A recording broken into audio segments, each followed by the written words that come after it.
Gentlemen, our next speaker, and in fact our final speaker for the day, is Rob Betzel, who's the CEO of Infinity Network Solutions, and he's going to share his thoughts on MI and entrepreneur.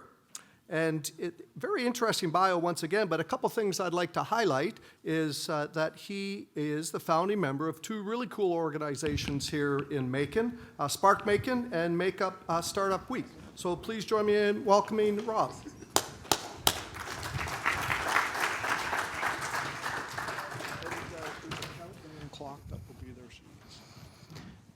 So there's a countdown clock, and yet I know I'm between you and the end of this thing. And some of you have to go write papers, right? For those of us who are still in school, we have to go write papers. So I'll try to keep this brief, but thank y'all for letting me come out. I am going to be the least technical person you are going to hear from all day today. Can y'all hear me okay? Is this far from the right place? So again, my name is Rob Betzel. I was the founder and CEO. I'm no longer of Infinity Network Solutions.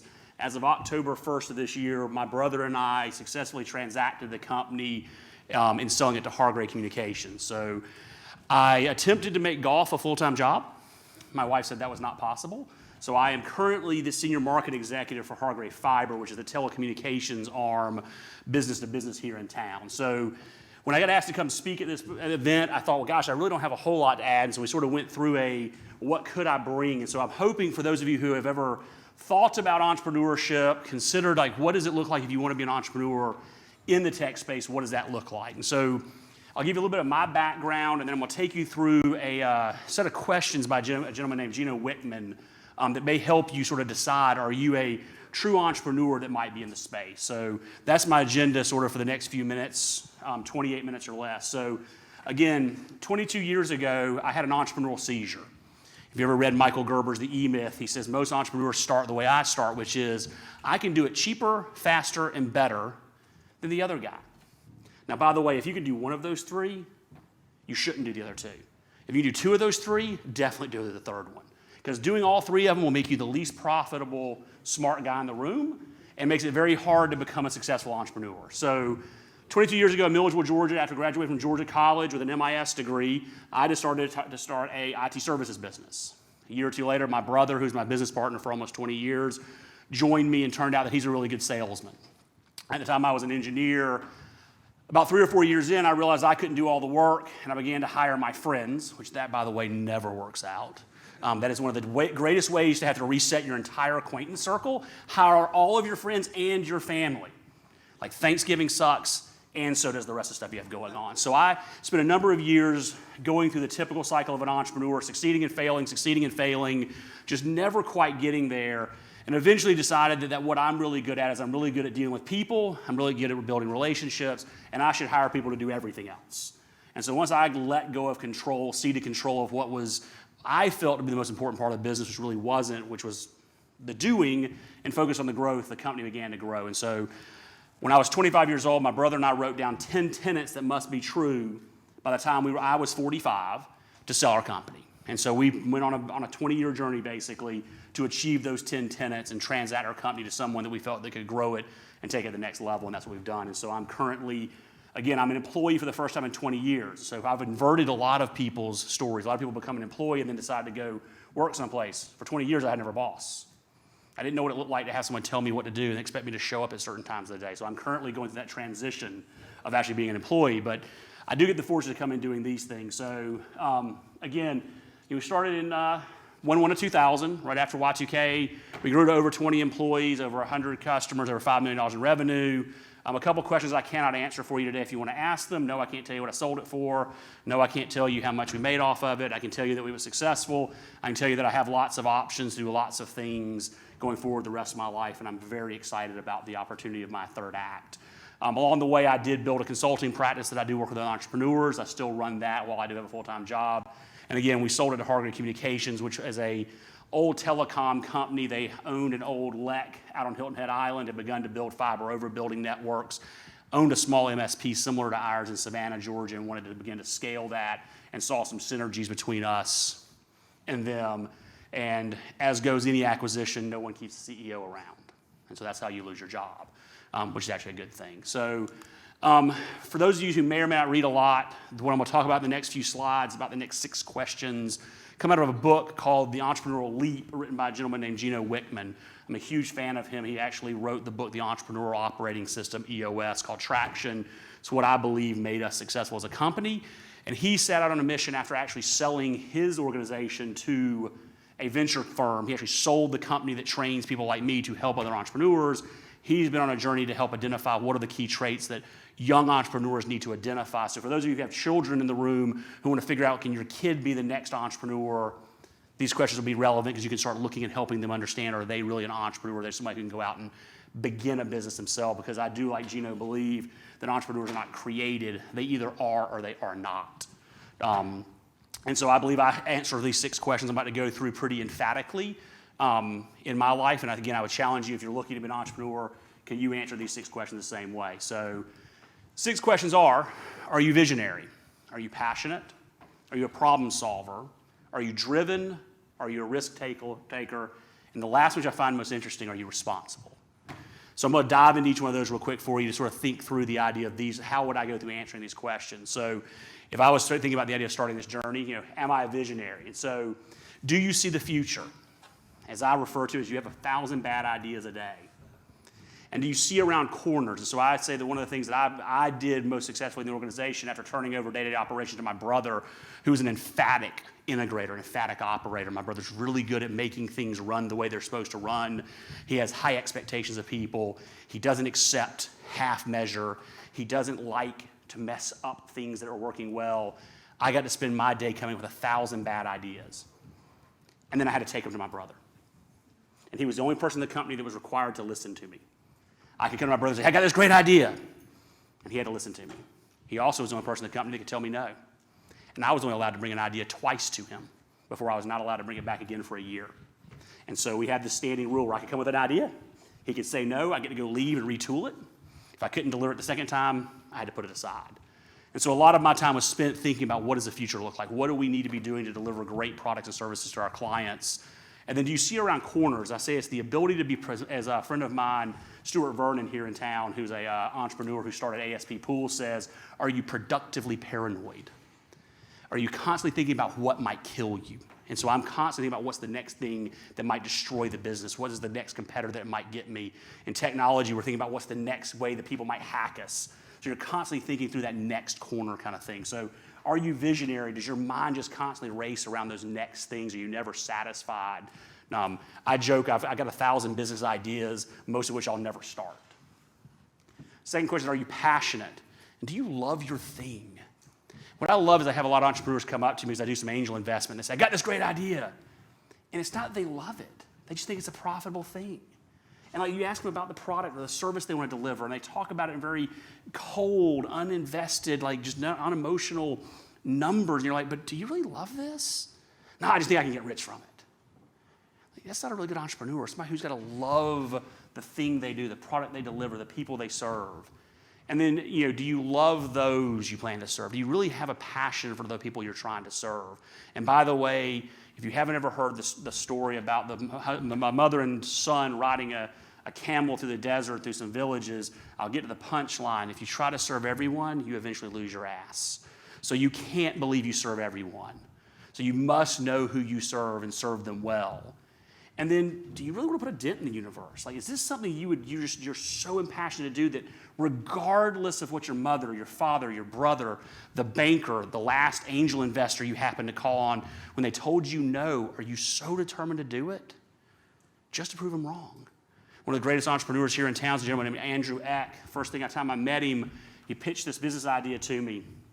Sitting on a panel, I was smarter than him. He was 18, I was 29. And I stood up and I said, Andrew, that is the dumbest thing I've ever heard anybody pitch as a business. That'll never succeed. And we said, thank you. And I left the room. He follows me out of the room and begins to berate me. And at the end of this, after a number of expletives, he said, I'm going to prove you wrong.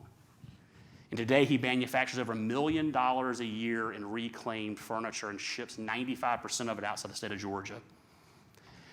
I will see him at 5:30 today. And he will remind me again that I was wrong. So are you willing to put a dent in the universe? Are you a problem solver? So there are two types of people when they are presented with a thing that is complex, difficult, and resistant. They either lean in or they lean back. Do you challenge problems? Do you walk through walls? Are you determined that you're going to fix this? And so many people in the world, like when they're presented with something that just, well, that's above my pay grade. I wasn't told I could fix that. Like, are you willing to lean in and resolve it irrespective of your position? Do you love challenges? Do you love solving complex things that others don't see as solvable? And then do you just know how to fix things? And so I always looked at anybody's problems, right? Someone brings me a business issue. That's just an opportunity. I loved working with businesses because they'd walk in with a technical problem. We don't know how to solve it. Whenever someone had fear, uncertainty, and doubt, I saw opportunity and margin. And those are the three greatest things in the world when you're in business for yourself. Is, man, when someone doesn't know how to do something, they're scared of it, they got doubt about their capacity, there's money to be made. And I just loved helping people solve those problems and helping them be better. And so again, do you want to solve problems? Do you really see that opportunity to be an invested partner with people in whatever you're doing? I mean, Elon Musk didn't get up and say he wanted to make an electric car, right? It was as he said originally, it was the dumbest business he could have ever gotten involved in. 4 days ago, he just published, he built his millionth car on the dumbest idea in the world. We're going to make rockets that land themselves. Like, I love people who go and do something that the rest of the world goes, yeah, that seems really, really stupid. Because somewhere in there is a great idea. Are you driven? So I think entrepreneurs have to have a competitive need. Your entrepreneurs are the people who don't like to lose. I may want to take the team with me, but I'm not going to lose. I want to take all of you on the journey with me. But at the end of the day, if you're not in it to win, I'm on my own. Like, I will go out and win. And are you unsettled? When you're driven, are you unsettled till it's complete? Like, do you wake up at 3 a.m. when, as I say, when God is talking to you and sit up and do something with that? Like, do you actually struggle with problems? I woke up this morning trying to solve a problem for a customer that this team I just took over. We got a customer with a problem, and I woke up at 3 a.m. and said, I've got the solution. So 3:15, I email the director of operations who runs all of the I&R technicians for Hargray Fiber. The crazy thing is he actually answered at 3:30. And we began a dialogue between 3 and 5:30 this morning, and he says, by the way, Rob, you're no longer an engineer. You don't have to worry about these things. I said, but I can't not. I can't not be driven to solve it. And I think the last part of being driven is, are you going to sacrifice as an entrepreneur those luxuries of time and relationship and maybe even material good for the end result that you see? Because here's the deal, entrepreneurship is never sexy to begin with. It has high risk, it has a high expense. I was fortunate that I married my wife a little bit later. My wife and I agreed to have children much later than most people. I currently have a 10 and an 8-year-old. I'm 44, about to be 45, so a little on the older side. I was fortunate because I'm now able to enjoy my young children, but many of my entrepreneur brethren and sisters lost time with their family because the passion, the drive to go build this thing at the cost. And I know some of you in this room, and several of you have had the conversation in this room about their drive. So I know a couple of you in here who are very driven individuals and who've chosen to sacrifice things for an end vision of something you see. And so you've got to be driven as an entrepreneur. Are you a risk taker? So my brother reminded me a long time ago, he said, Rob, I think you jump off any cliff that you saw, no matter how far down it was or how ill prepared you were to land on the other end.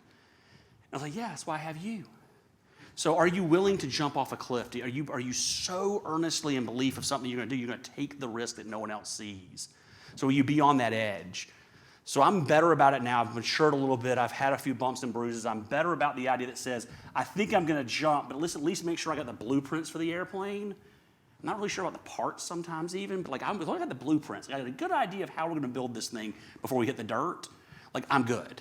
Now, generally, I take a bunch of people with me over the cliff who know how to build the airplane, know where to get the parts, know how to correct all the errors I made. Most of the time, I've landed on at least 2 of the 3 wheels. But if you're not willing to jump, you're not willing to take a risk, if you're not willing to fail, if failure is the thing that holds you back, you're not going to be there. Will you make the tough decisions? You will be faced as an entrepreneur with decisions. I back in 2006, 2007, made a very specific business decision around pivoting the company from one focus to another. right as the economy crashed. I left the government education market. We used to build buildings, low voltage systems. We installed all the gear, turned it over, and I decided to become an outsourced IT department for small business. It's the greatest thing in the world. It's residual money, right? You turn on the light switch the first of the month, people send you a check. This whole contracting thing's all over the place. That's a great idea, let's do that. And the economy goes to crap. I walked 17 of my friends into a room and told them for the company to survive, they no longer had jobs. I can still name all 17 of them off. And for most of them, I still know where they're employed. Because at the end of the day, it was my responsibility to make the tough decision for the company to consider survive. So you've got to be willing to take those risks. You've got to be willing to make those hard decisions.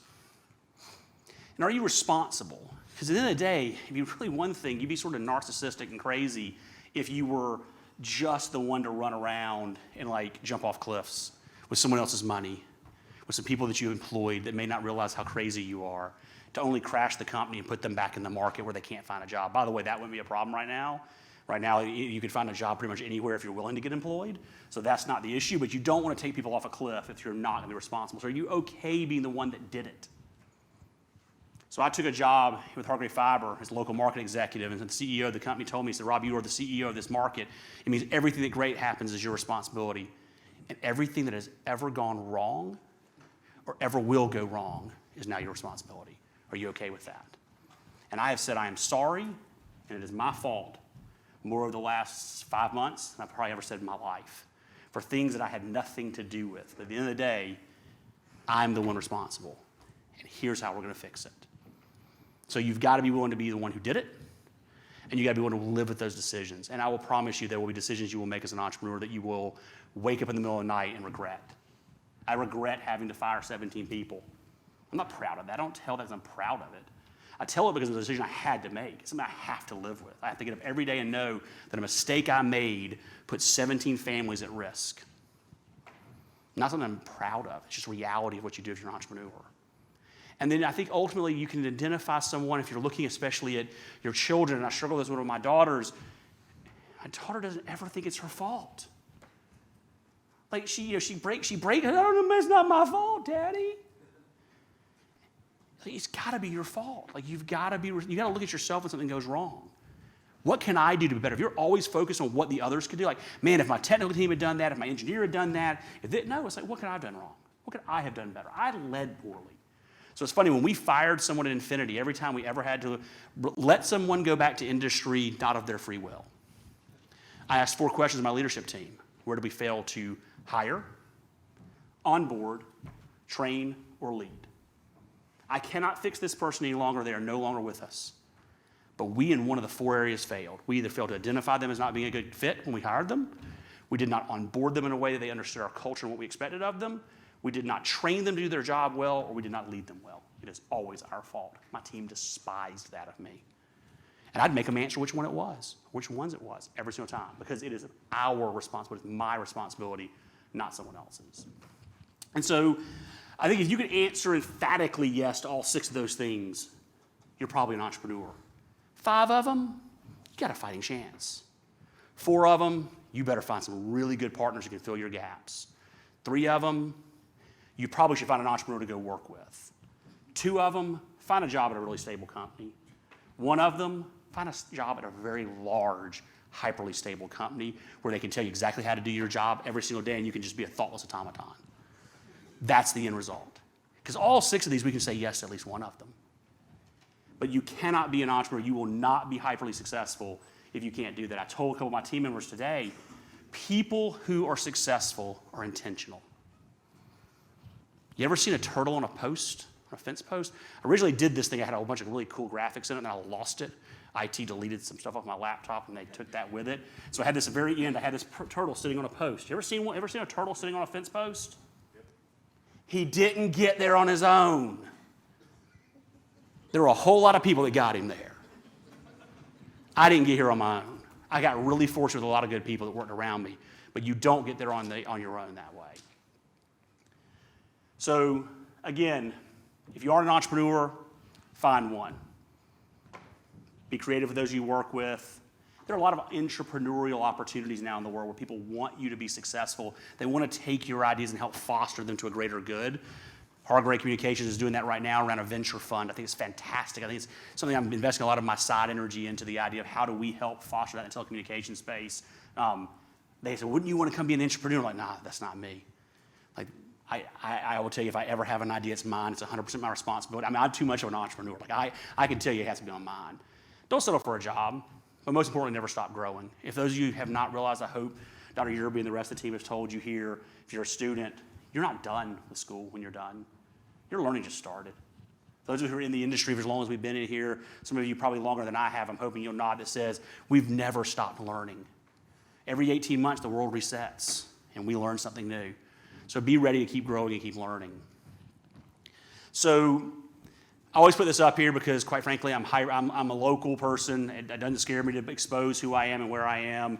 Some of you will probably eventually try to hack me. It's okay. The end result is, this is how you get in touch with me. If I can ever be of service to anybody in the community or here around, please feel free to reach out to me. Though I'm no longer currently an entrepreneur in town, I'm still highly invested in what goes on. I'm still highly invested where the entrepreneurial group goes. So again, if I can reach you, if you ever need anything, please let me know. But with that, I think I'll stop and take a couple questions. Sure, yeah, absolutely. What questions do we have?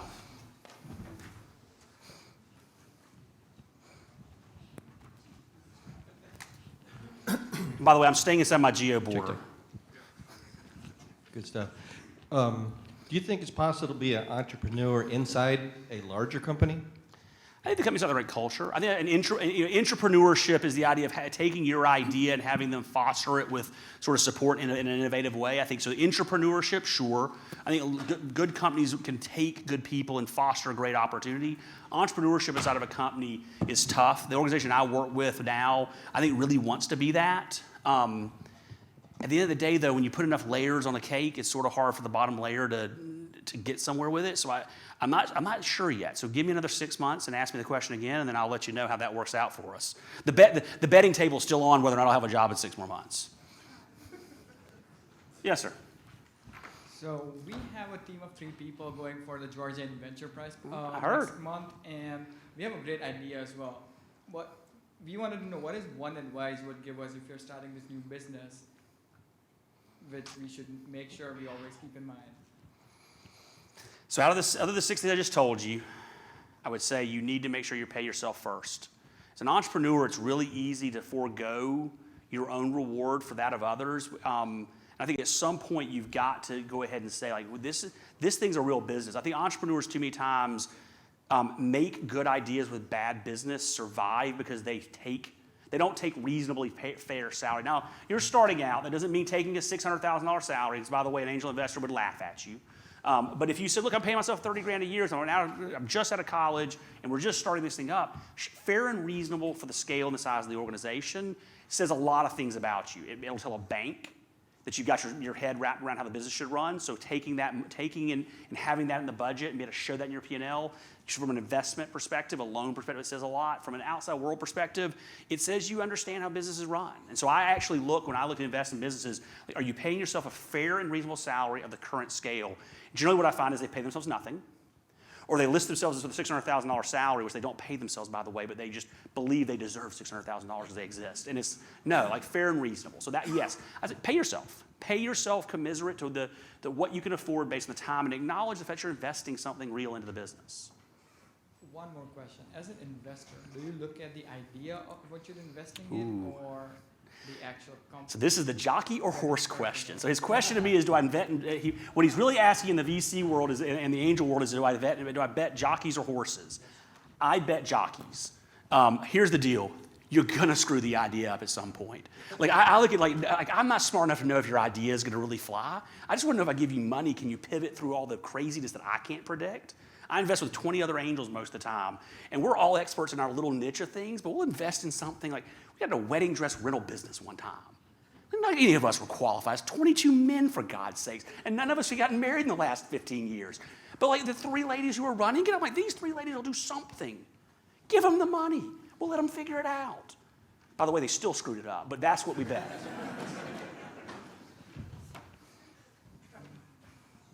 Other questions? Uh-oh. Now I feel like the teacher's about to ask me a question. No, that's really just going to say thank you. You really lived the entrepreneurial life and spirit. I don't think many people are aware of your impact in the region. You're so connected with Middle Georgia State, with Mercer, with Georgia College. If there's one person in the region that really binds all these different academic institutions together, that gives back of themselves whenever asked, wherever asked, it's you. And I just really appreciate all of the years of service that you've given to Middle Georgia State and the region. And I just want to say thank you. Thank you.